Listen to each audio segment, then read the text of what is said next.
James Barnett here. Sorry to interrupt the episode, but would like to give a shout out to the new patrons that joined back when this first episode aired in 2020. Stuart Furr and Rowan Spargo. Huge shout to Rowan Spargo, who is still a patron to this day. Your generosity is so very much appreciated.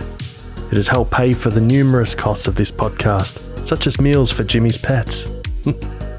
Thank you to all the listeners as well, whether you've been here from the beginning or are just discovering us. Every download is another writer connecting with their intended audience. That's all from me. Stay horrific, everyone.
You hear that?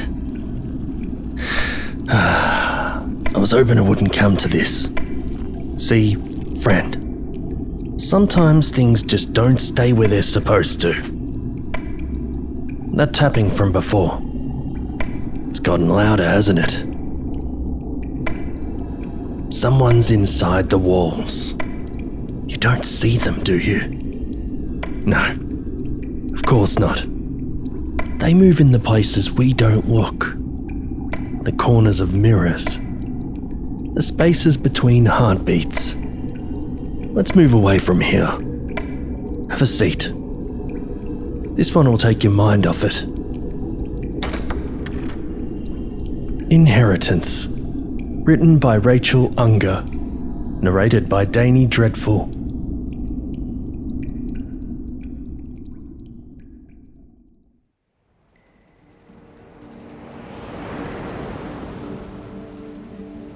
I'll never live by the sea again. We were a scavenger family. We were tide poolers, pickers, however you want to call it. We waited until the tide was safely out, and then we went out to bag what the ocean left behind, respectable as such things go. Sometimes the things the sea spat out were valuable, glass and leavings from ships. Sometimes only fish. But we all knew by then that eating them meant a nasty death. The fish we left for the water to take back. Once an entire chest floated in, caught on a sandbar for us to find in the morning. It was a good haul that day.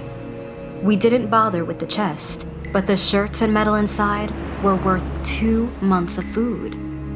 We emptied it as fast as we could, run the contents back to the house, so that there would still be time to pick over the flats after, before the tide came in. We learned young to judge the time and read the tide charts.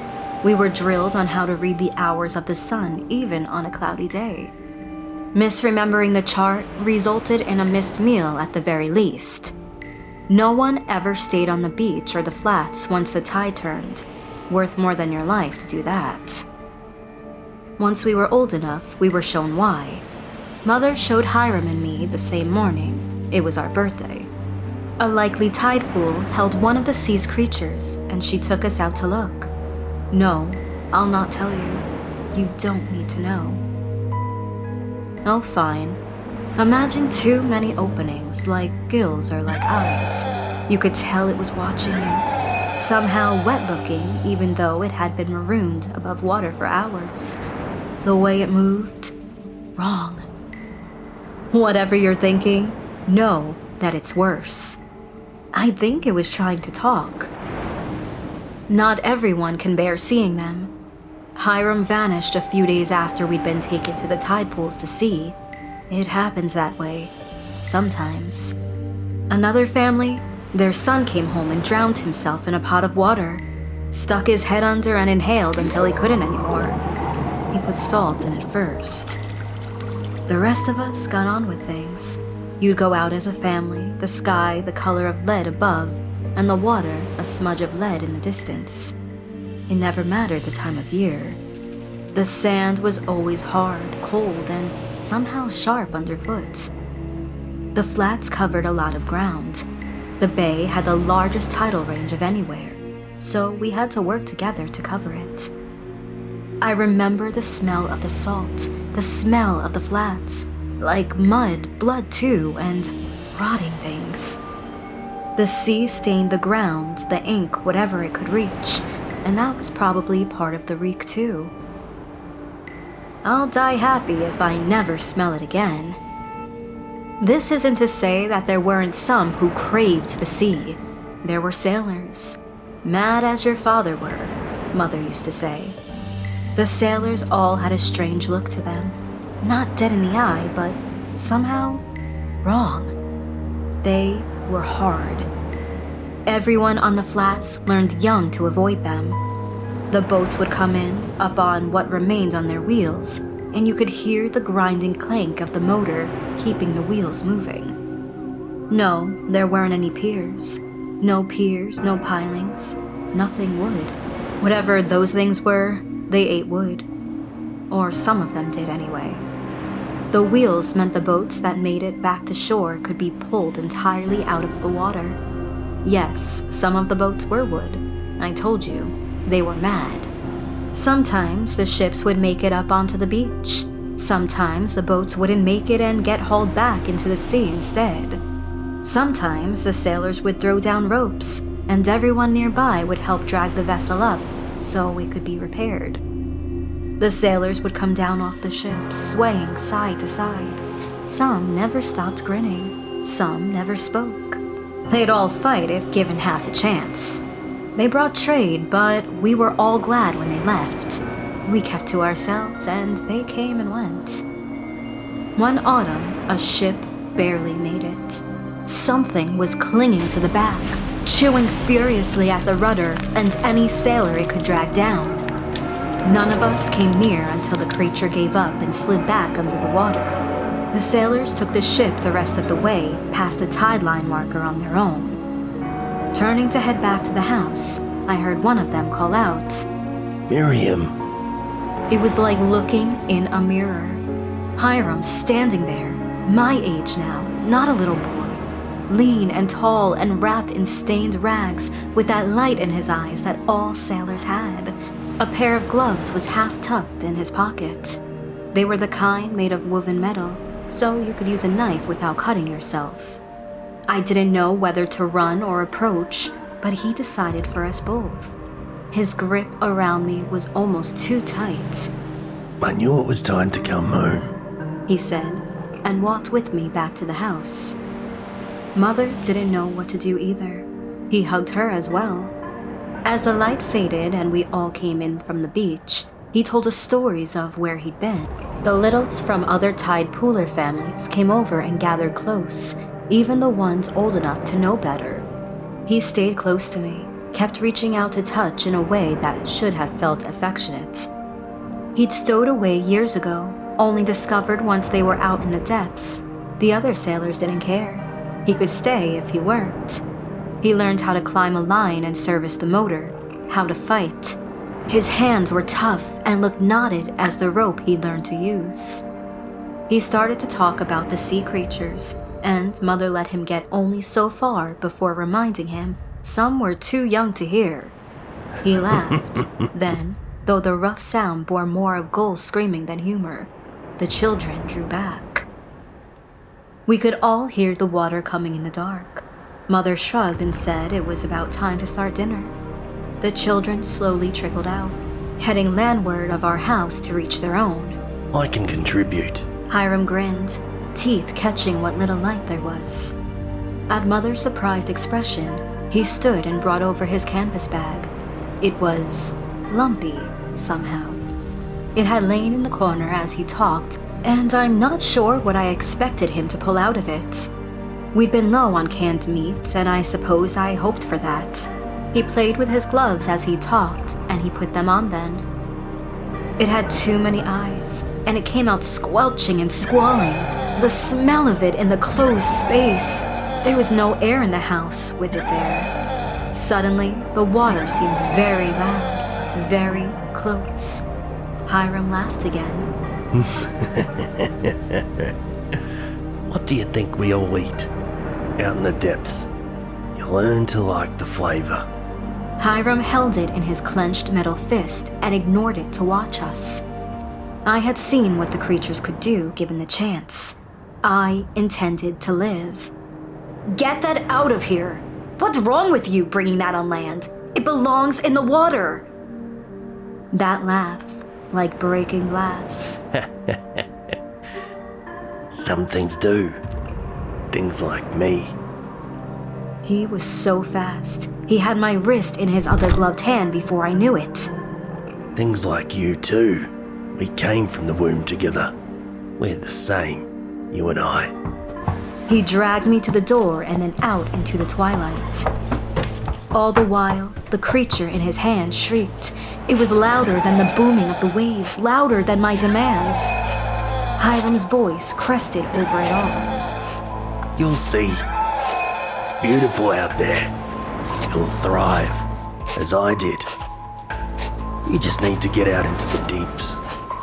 You just need to feel the sea on your skin and in your lungs. That mad light in his eyes rivaled the stars. I should have heeded that light when he came off the ship. Should have run then. With every step, we came closer to the water. This late into the evening, it looked like ink. The wind scoured along from the far end of the beach, what little beach was left. His grip was tight as kelp, and just as impossible to undo. I tried anyway.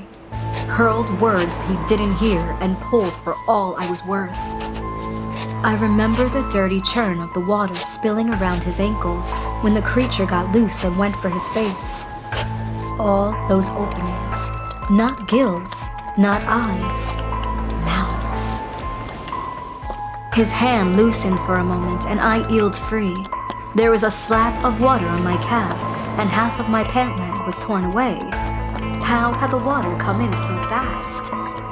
I ran up the narrowing sand for the high tide line. Hiram screams behind me. The water took one of my shoes. My breath I kept, barely. When I turned 20 feet above the marker, he was knee deep in the water. One of the other things held his arms. The little one that he brought for supper, it was feeding on him. It left him air to breathe, to scream. It peeled off chunks of his skin and then started on the flesh underneath. It took an eye. It sang the entire time. I never looked back after that. I stumbled past the glow of the other windows, the shrieks fading into the roar of the tide as I went. My leg froze and burned alternately, which I also tried to put behind me. I had to let my mother know that the sea hadn't taken me too. Had to let her know Hiram was gone, for good this time. I would figure out how, or if, to grieve later. She met me at the door, cleaver at the ready.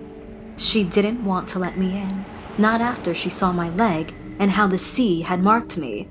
"You'll not stay then," she said, and it wasn't a question. She never let me out of her sight as I bathed my leg in fresh water, kept her hand on a knife as I packed. She softened for a moment as I stepped through the door for the last time. "Go inland. It has less of a hold that way, I've heard." I didn't ask how she knew. I was away before daybreak.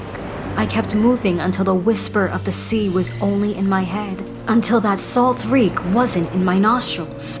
Then, I kept going for good measure. In a way, I suppose the sea had taken me. I'll never go back. I'll never forget how it took him apart in the twilight. I'll never forget how he sounded. Stop asking. I'll not tell you. You're as mad as your uncle were. both of you.